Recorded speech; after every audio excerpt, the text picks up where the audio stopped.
Hey there and welcome. Today we're going to put on our hard hats and explore a verb tense that's all about a world in motion, the present continuous. It's the perfect tool for talking about all the action that's happening right now in our bustling Lego city.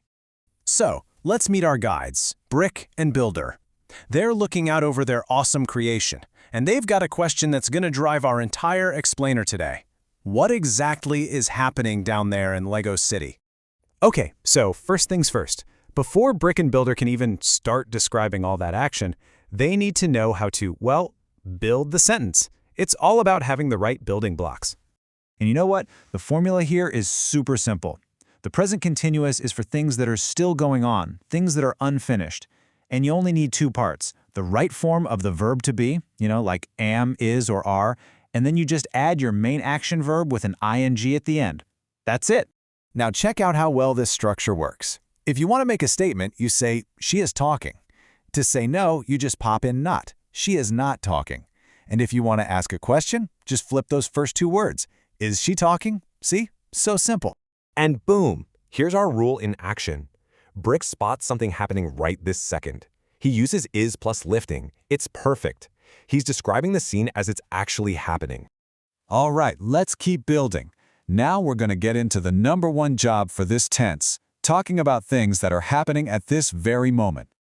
This is the big one, really.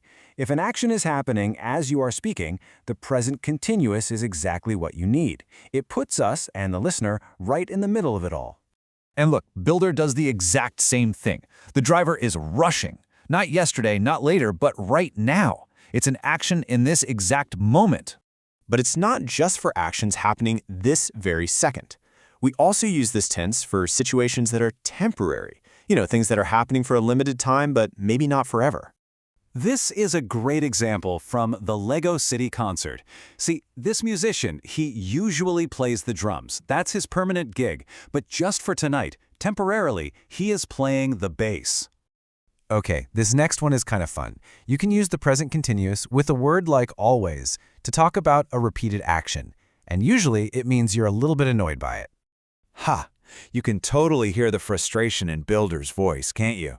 It's not just that the alarm goes off, it is always going off. Using this tense just adds that extra bit of emotion. Okay, now for a really interesting twist. How can a present tense talk about the future? Well, it sounds a little weird, but it's actually a fantastic tool for talking about our plans and what's changing over time.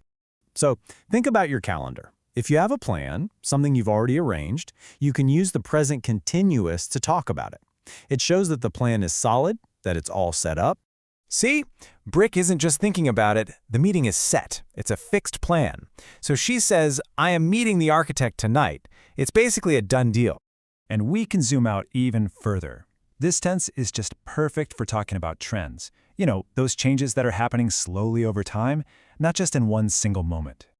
So Builder has noticed this change happening in Lego City. It's a gradual thing, a developing trend.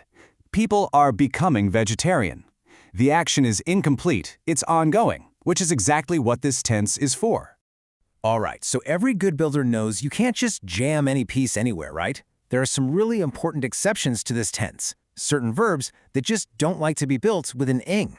So here's the deal. We've been focusing on verbs for actions and processes, but some verbs describe states, things like opinions, emotions, or what you can see or hear.